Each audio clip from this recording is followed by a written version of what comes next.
Les voy a invitar a abrir nuestra Biblia en Efesios capítulo 2. Efesios 2.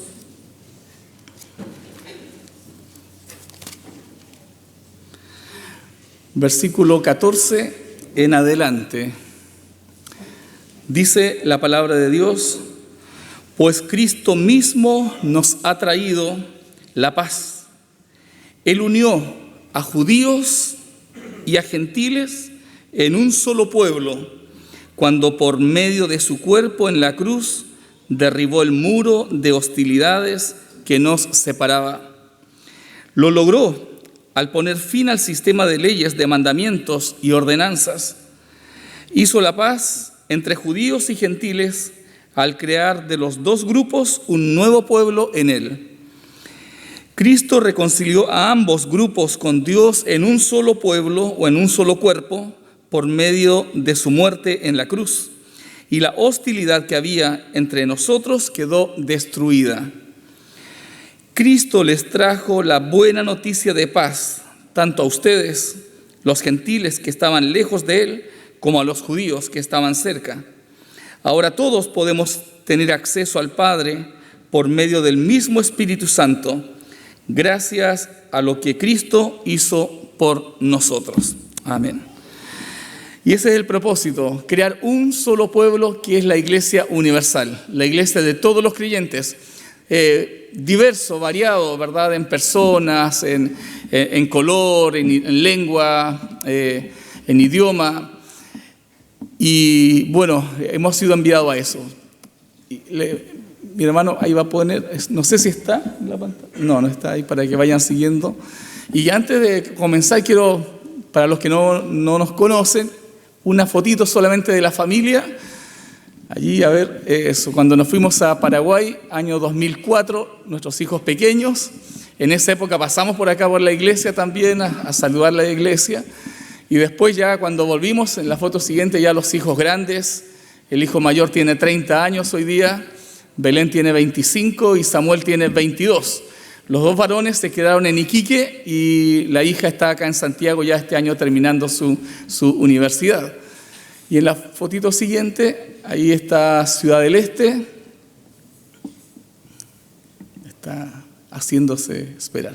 Bueno, ahí está la iglesia que por la gracia del Señor también pudimos plantar en Ciudad del Este, que en un momento llegó a tener cerca de 10 hermanos de diferentes naciones, árabes, de India, de China, de Brasil, Argentina, Venezuela, Bolivia, Chile, por supuesto.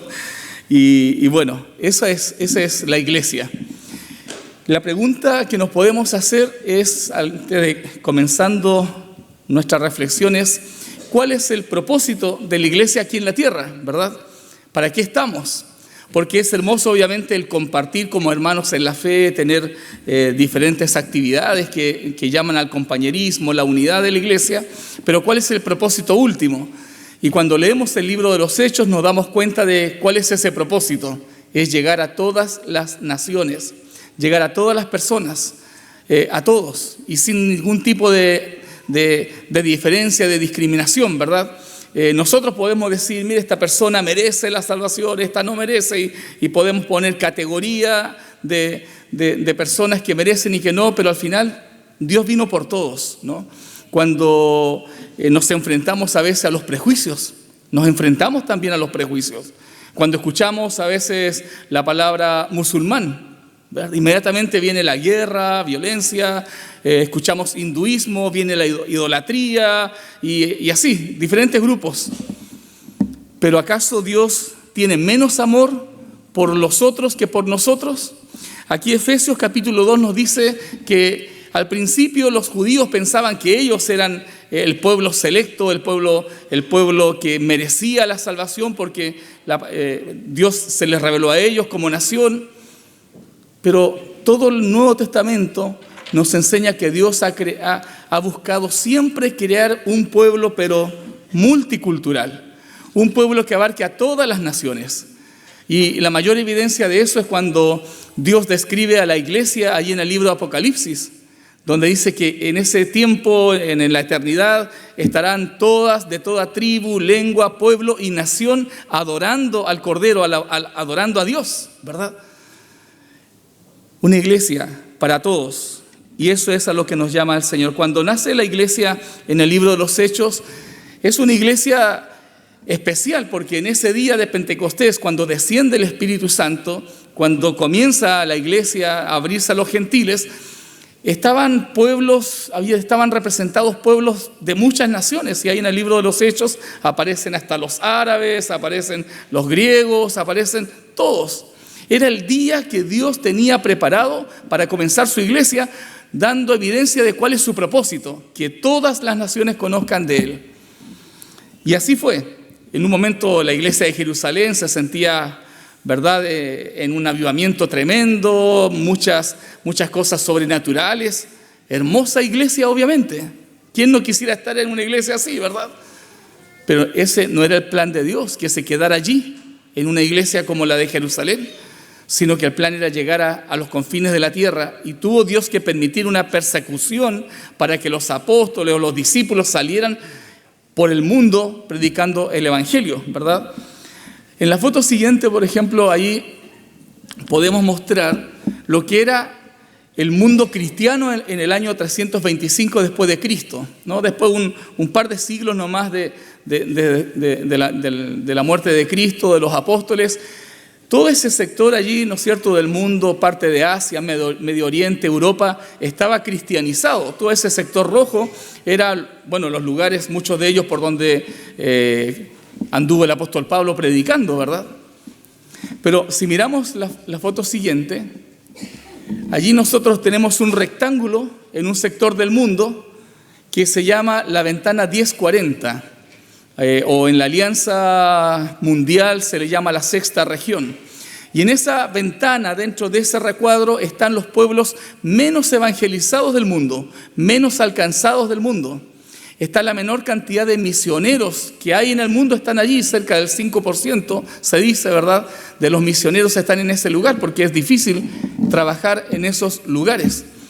Pero si miramos atentamente, en la parte alta del rectángulo está la zona roja, ¿no?, donde anteriormente veíamos que estaba el cristianismo, pero ahora esa zona roja ya no es cristiana. Esa zona, ¿verdad?, está dominada por otras religiones, y el cristianismo prácticamente ha desaparecido en esa parte del mundo. Y avanzamos un poquito a la foto siguiente. Allí aparece, ¿no es cierto?, lo que está ocurriendo hoy día. Religiones de esos lugares, ¿no?, el islamismo, el hinduismo, están viniendo a estas zonas del mundo para obviamente ganar adeptos. Muchos cristianos se están convirtiendo a estas religiones, ¿verdad? Hay mucho desencanto de la sociedad por la religión. Entonces encuentran cabida y encuentran lugar en estas religiones que ofrecen ciertas disciplinas espirituales muy atractivas, y la gente se deja llevar por esto, ¿no? Entonces, eso está ocurriendo. Y la pregunta es, ¿qué estamos haciendo nosotros como iglesia? Porque Dios está permitiendo que aquellas personas lleguen a nuestras tierras, ¿pero para qué? No solamente para hacer buenos negocios, no solamente para progresar, para encontrar paz, sino para encontrarse con Jesucristo. Un hermano ex musulmán libanés, él decía: yo nací en el Líbano, si yo subía al cerro atrás de mi casa, yo podía mirar Galilea, y en Galilea vivió Jesús, pero nunca me enseñaron que Jesús había sido mi vecino, que Jesús había vivido en esas zonas, y tuve que viajar miles de kilómetros y llegar aquí a Paraguay, y aquí vine a conocer a Jesús. ¿Por qué nos esconden a Jesús allá?, decía él. ¿Por qué no nos hablan de Él? Y mucha gente hoy día está acudiendo a estas religiones, ¿verdad? Avanzamos un poco. Podemos describir la misión en un momento. En el Antiguo Testamento encontramos a Israel, y podemos hablar en ese caso de una misión centrípeta. Una misión centrípeta tiene que ver con una misión que atrae, que llama a las personas hacia Él. Las naciones tenían que mirar a Israel ir a Israel para poder encontrar la revelación del verdadero Dios, ¿no? Israel era la luz de las naciones, pero la gente tenía que venir y tenían que conocer al verdadero Dios. Pero hoy día con la iglesia, la misión es diferente. La misión hoy día podemos decir es una misión centrífuga. Ya centrífuga tiene que significar que tiende a alejarse, como que se le empuja hacia afuera. Ya no es que la gente venga a nosotros, es que nosotros tenemos que ir donde está la gente. Nosotros tenemos que ir donde está el necesitado, ¿no? La iglesia yendo afuera. Y hermanos, cuando nosotros miramos nuestra sociedad hoy día, y detengámonos simplemente en nuestra sociedad y nuestro campo chileno, ¿verdad? La necesidad que hay hoy día de Jesucristo, la necesidad que hay hoy día de conocer a Dios, al verdadero Dios. Porque cuando llega Dios a la vida, cuando llega Dios a nuestra vida, cuando llega Dios a nuestra familia, todo cambia. Cambia nuestra forma de ver la vida, encontramos un propósito en esta vida. Conocemos lo que es la verdadera paz, conocemos lo que es el verdadero amor, lo que es el perdón, lo que es la alegría. Y eso es lo que hace falta hoy día, que la gente pueda conocer a Jesucristo para que pueda cambiar nuestra sociedad. Y nosotros podemos lamentarnos en nuestras casas y ver las noticias y ver todo lo que está pasando a nuestro lado, pero ¿qué estamos haciendo para poder ser sal en medio de nuestra sociedad? Ser luz en medio de nuestra ciudad, en medio de nuestro barrio, al interior aún de nuestras familias. La misión de la iglesia es llevar el mensaje de Jesucristo a todas las personas del mundo. A todas las personas del mundo, sin ningún tipo de prejuicio, sin ningún tipo de miedos.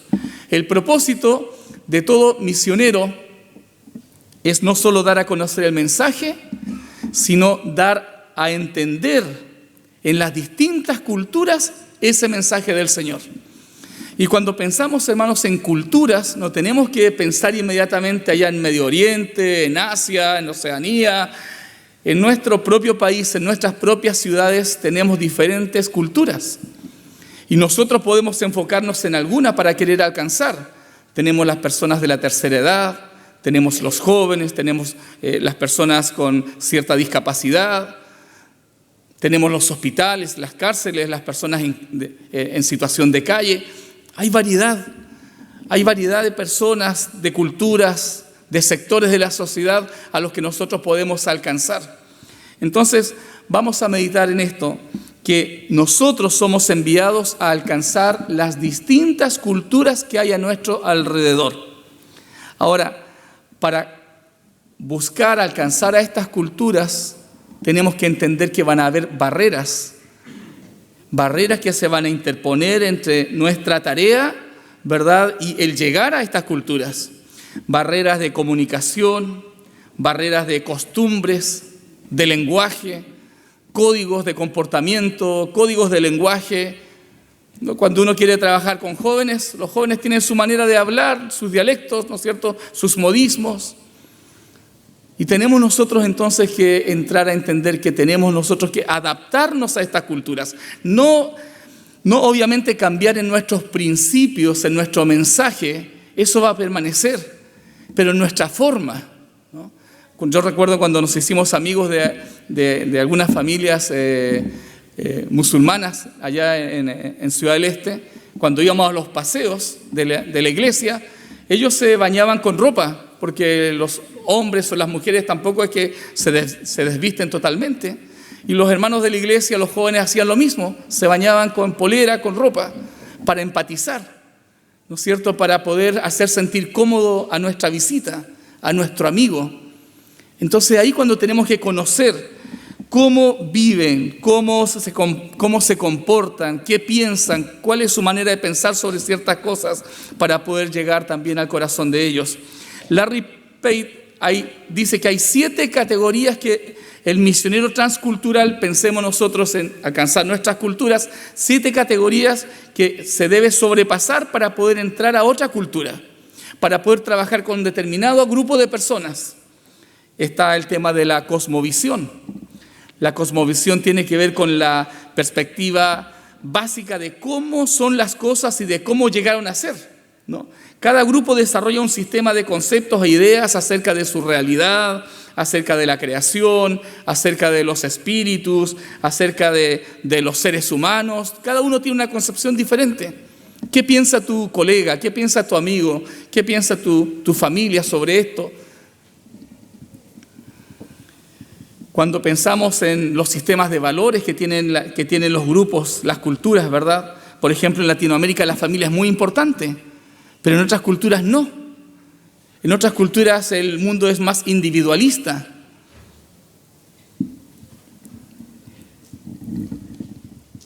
Normas de conducta, ¿verdad? Tiene que ver a veces con el vestir, tiene que ver con el comer, cómo hacer relaciones de negocios, ¿verdad? Porque nada de eso, ninguna de esas barreras tiene que ser un impedimento para que nosotros podamos llegar con el mensaje del Evangelio. En cierta oportunidad conocí a un joven allá en el sur, en Coyhaique. Él, cuando nos sentamos ahí a la mesa en una conferencia misionera, él venía de sport, era deportista, ¿no? Y yo entramos a conversar y él me dice, le pregunté cuándo había conocido al Señor. Él me dice, bueno, no hace mucho, pero en realidad pudo haberle conocido mucho antes, años atrás. Pero no fue así, porque un día yo andaba en bicicleta por la calle, ¿no? Haciendo deporte, y después de terminar de hacer deporte, dice él, tuve el deseo de ir a una iglesia. Y dice que entró a la iglesia, tocó ahí la puerta que estaba cerrada, le abre el hermano de la puerta. Espero que nuestro hermano, no creo que sea así. Y dice, y el hermano de la puerta me miró y me vio que andaba con pantalones de ciclista y que andaba vestido con ropa de ciclista y me dijo, disculpe, usted no puede entrar así. Dice él, yo me sentí tan mal, tan humillado, dice él, que salí y me fui a mi casa y por años nunca más quise entrar a una iglesia.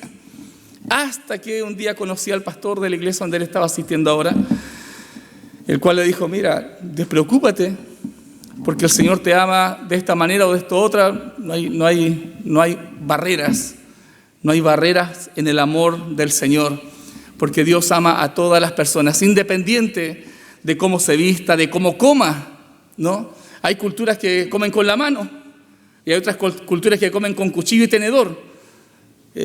¿A cuál cultura ama más Dios? Todas son iguales. Todos los hombres tenemos la misma dignidad delante de Dios, porque todos somos hechos a imagen y semejanza de Dios. No hay diferencia entre unos y otros, todos vamos a morir de la misma manera. En la foto siguiente, ahí está mi esposa preparando unos té árabes, ¿no? Porque hay todo un protocolo para servir el té ahí en la casa, y uno va aprendiendo de otras culturas y se va enriqueciendo de otras culturas. No hay cultura mejor o peor, todas las culturas son valiosas. Y en la foto siguiente, por ejemplo, es muy demostrativo un código, ¿no? En el mundo musulmán, por ejemplo, cruzar las piernas y sentarse frente a una persona religiosa y mostrar la planta del zapato es algo muy feo, algo muy malo, no se debe de hacer. Entonces uno, obviamente, si está con una persona de ellos, va a evitar sentarse de esa manera para no ofenderle y para poder crear amistad, para poder hacernos amigos de la gente, porque muchas veces nosotros buscamos la manera de que las personas conozcan a Jesús de manera rápida y vamos a la confrontación, vamos al choque, ¿verdad? Cuando el Señor Jesús nunca hizo eso.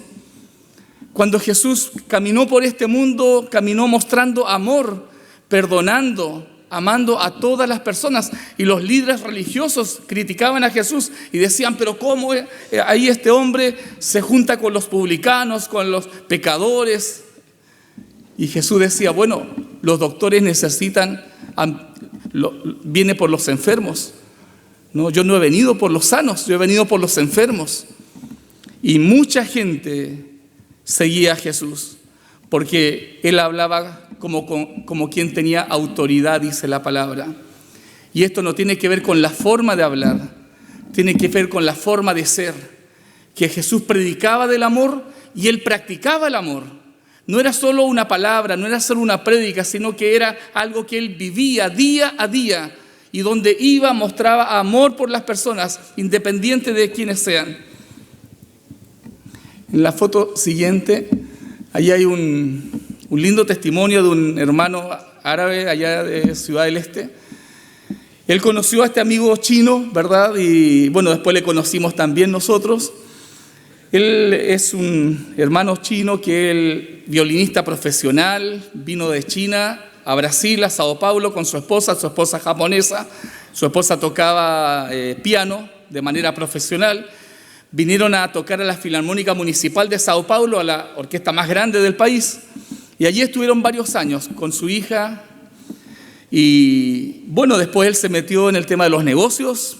Y obviamente, como tenía corazón de artista, le fue mal en los negocios, no tenía corazón de negociante, ¿verdad? Y perdió todo, quedó en la calle.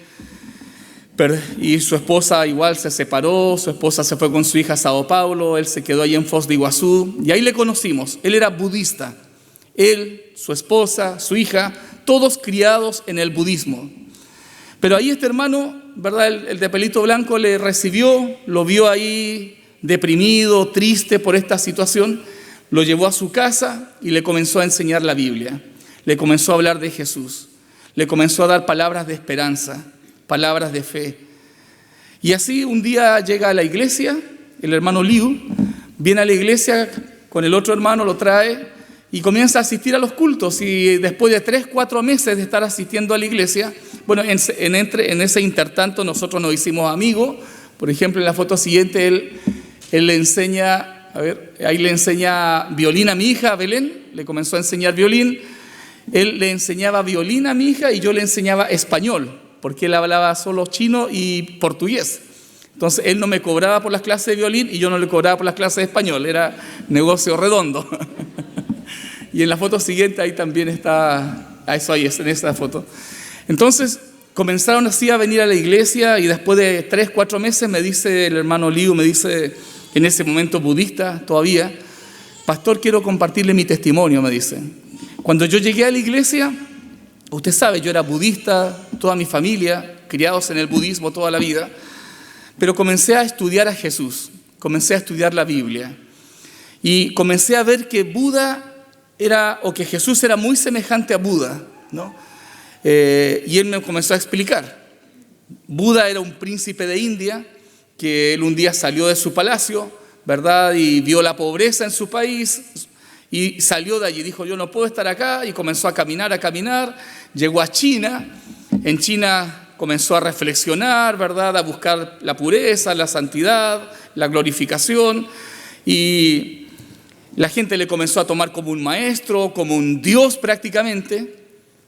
Pero dice él, yo comencé a estudiar a Jesús y Jesús cuando estuvo en el desierto, esos días era como Buda, porque él buscaba también la santidad, la perfección, también buscaba, ¿no es cierto?, la gloria, pero la diferencia fue que cuando Jesús, dice él, lo que yo entendí fue que cuando Jesús salió del desierto, terminó ese tiempo, él comenzó a ayudar a su prójimo, comenzó a sanar a los enfermos, comenzó a alimentar a los hambrientos.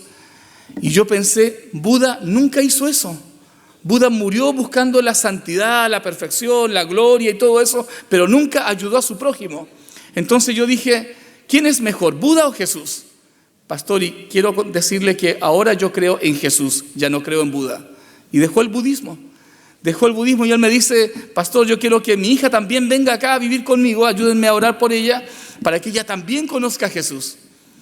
Y así fue, gracias a Dios, Dios respondió a la petición. Su hija Sofi vino a vivir con él, comenzó a asistir a la iglesia, a los jóvenes, se convirtió y en la foto siguiente, ahí ya Sofi ahí se está bautizando. Y ahí estaba el pastor Sergio Araneda, el director del seminario de Temuco, él estaba en esos años con nosotros también. Entonces, en esa época, ¿por qué les cuento la historia? Porque luego él estuvo un par de años allí en Ciudad del Este, pero él se vino a Chile después con Sofi. Se vinieron a Iquique a trabajar, ¿verdad? Él ahí en un negocio. Y de allí se vino a Santiago. Y cuando ellos se vinieron a Santiago los dos, yo en ese momento llamé a la pastora María Eugenia para que le busque un colegio a Sofía acá en Santiago. Y ella le buscó un colegio muy amablemente. Y bueno, el hermano que está dirigiendo me dice también que él supo de esta experiencia de esos años. Y después, bueno, él como conoció a varios amigos chinos, después de un tiempo, él fue y asistió a una iglesia china que había aquí en Santiago. Él estaba trabajando en el barrio Meik y ahí entonces se acercó a su comunidad. Hoy día está en China, viajó de vuelta a China. Sofi sí, volvió con su mamá a Sao Paulo, mantiene contacto ahí con mi hija permanente, ¿verdad? Permanece en los caminos del Señor. Confiamos que nuestro hermano también de alguna manera en China estará perseverando.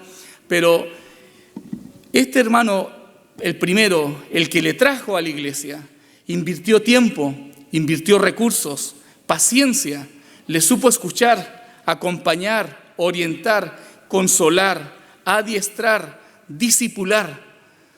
Porque, hermanos, hoy día vivimos en un mundo totalmente individualista, un mundo donde nadie se preocupa de nadie, un mundo donde todo soy yo, que me escuchen a mí, que me ayuden a mí, pero yo no tengo tiempo para escuchar los problemas de los demás. Nosotros como cristianos tenemos que ser diferentes. Nosotros tenemos que abrirnos al mundo, abrirnos a la gente, escuchar los problemas de la gente que está con mucha necesidad. Y recuérdese usted cuando vino a los caminos del Señor, con cuántos problemas llegó a la iglesia quizás, con cuántas cosas llegó acá, con matrimonios destruidos, familia destruida, con vicios, con un montón de cosas. Y Dios tuvo misericordia de su vida. Y hoy día hay mucha gente en el mundo que está en la situación que quizás usted estuvo. Y la experiencia que usted tuvo es lo que tiene que compartir a los demás.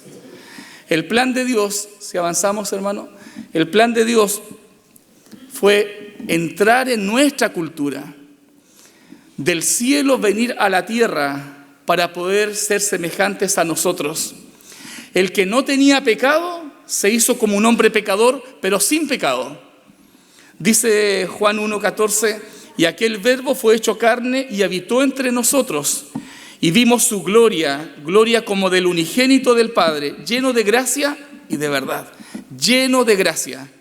Eso es la salvación. Es gracia, es amor total. Jesús se encarnó. Jesús se hizo uno de nosotros, tomó nuestra naturaleza humana, 100% Dios, nunca dejó de ser Dios, 100% hombre, vivió como uno de nosotros. Si avanzamos, hermano, Jesús siguió las normas de conducta de esta nueva cultura, de la cultura de la tierra, de los seres humanos, pero sin pecado. Dice allí en Hebreos 4:15, porque no tenemos un sacerdote que no se pueda compadecer de nuestras flaquezas, mas tentado en todo, según nuestra semejanza, pero sin pecado. Él sabe lo que es la tentación, Él sabe lo que es el dolor, Él sabe lo que es el desprecio, sabe lo que es la humillación, el quebranto, la pena, la enfermedad, la sed, el hambre. Él lo sabe. Por eso dice acá que Él puede compadecerse de nuestras debilidades. Él nos entiende plenamente. Él vivió todo esto, pero sin pecado. 1 Pedro 2, 22 y 23 dice, Cristo no pecó nunca y jamás engañó a nadie. Cuando lo insultaban, jamás contestaba con insultos y jamás amenazó a quienes lo hicieron sufrir. Más bien, dejó que Dios lo cuidara y se encargara de todo, pues Dios juzga a todos con justicia. ¿Qué es lo primero que hacemos cuando alguien, ¿no es cierto?, es injusto con nosotros? Reclamamos sobre esa injusticia. ¿Qué es lo primero que hacemos cuando alguien nos confronta y nos humilla? Nosotros queremos recuperar nuestra honra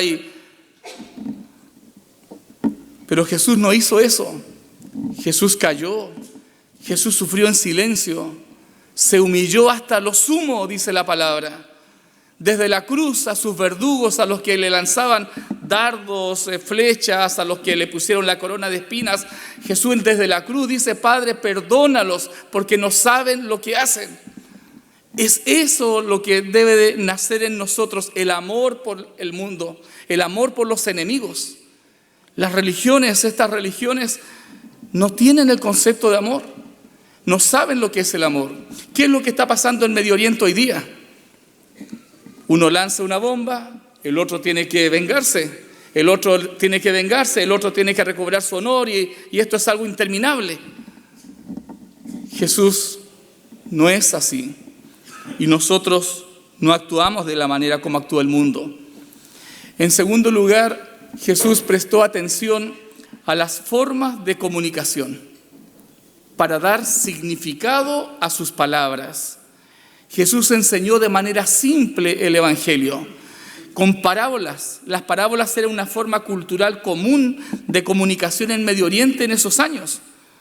Los líderes religiosos recurrían regularmente a citarse entre sí o usaban tradiciones de hombres, cosas. Jesús usaba cosas muy sencillas como la oveja, la moneda, la puerta, las parábolas. Y en la medida que Él enseñaba a la gente en su lenguaje, el Señor Dios iba revelando al corazón de ellos las grandes verdades espirituales que Él quería revelar.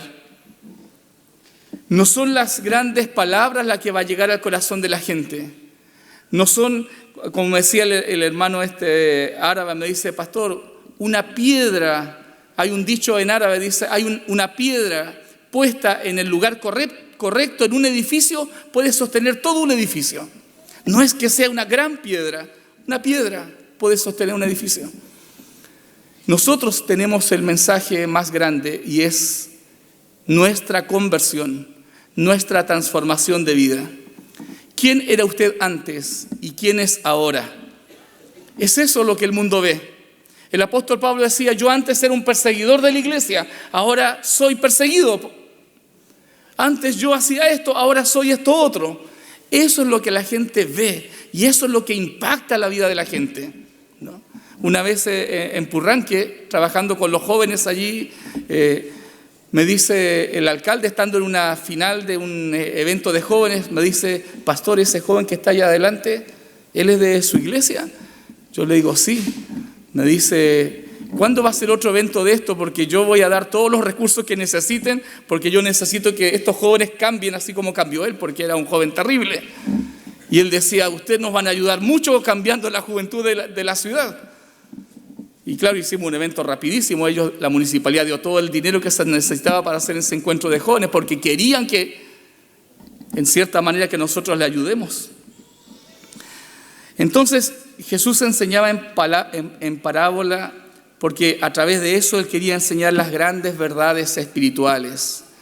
De manera simple, llegar al corazón de las personas con tu vida, tu testimonio. En tercer lugar, Jesús entendía el tipo de conocimientos que ellos tenían de las verdades bíblicas, pero hizo una correcta interpretación de esas verdades bíblicas. Las religiones pueden tener mucha enseñanza, pero muchas veces tergiversada, muchas veces enseñanzas erróneas. Por eso también es importante estudiar la palabra del Señor, para poder saber y reconocer la verdad, ¿no? Como se usa el ejemplo a los que trabajan en las cajas de los bancos, no se les enseña a reconocer todos los billetes falsos, sino que se les enseña a reconocer el billete verdadero. De manera que cuando llegan los billetes falsos ya sabe que no es verdadero. Nosotros tenemos que conocer la palabra para poder identificar las falsas doctrinas que también abundan en nuestra sociedad. Dice Mateo 5, 43 al 48. Oísteis que fue dicho, amarás a tu prójimo y aborrecerás a tu enemigo. Eso era lo que se enseñaba antes. Pero ahora Jesús hace la correcta interpretación. Pero yo les digo, amad a vuestros enemigos, bendecid a los que os maldicen, haced bien a los que os aborrecen y orad por los que os ultrajan y os persiguen, para que seáis hijos de vuestro Padre que está en los cielos, que hace salir su sol sobre malos y buenos y que hace llover sobre justos e injustos. Porque si amáis a los que os aman, ¿qué recompensa tendréis? ¿No hacen también lo mismo los publicanos? Y si saludáis a vuestros hermanos solamente, ¿qué hacéis de más? ¿No hace también así los gentiles? Sed pues vosotros perfectos, como vuestro Padre que está en los cielos es perfecto. Si algo caracterizó a la iglesia primitiva en el primer siglo, era su forma de vida y era su estilo de vida. Dice la palabra que ellos tenían el favor de todo el pueblo, toda la sociedad.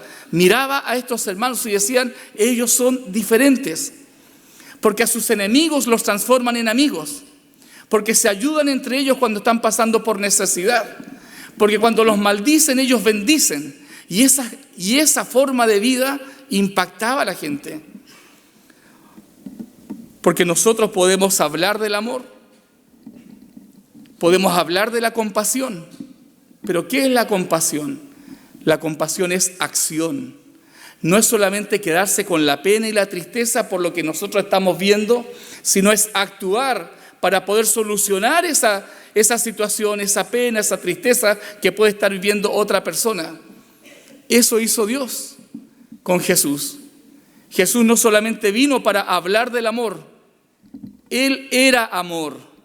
Él vivió el amor, Él entregó su vida por amor. Y es eso lo que nosotros, hermanos, como iglesia tenemos que ser, amor. Que la gente nos mire y diga, esa persona es amor, esa persona es amiga, esa persona es perdonadora. Quiero ser como esos cristianos. Y que el Señor nos ayude, porque por eso nos define la Biblia como sal y luz de la tierra.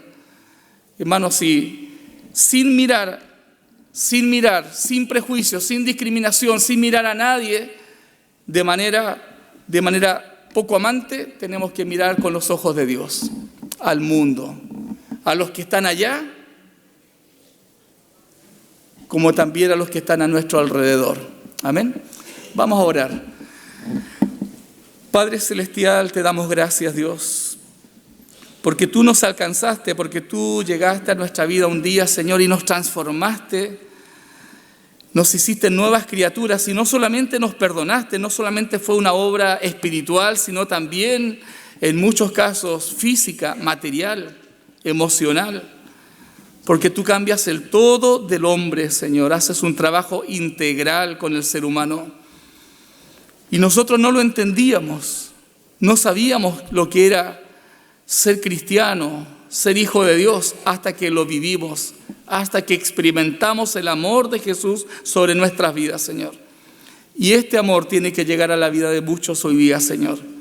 De aquellos que están en el mundo sin ti, Señor. De aquellos que caminan por el mundo sin esperanza, sin un propósito en la vida. De aquellos que vagan por el mundo, Señor, sin saber a dónde van.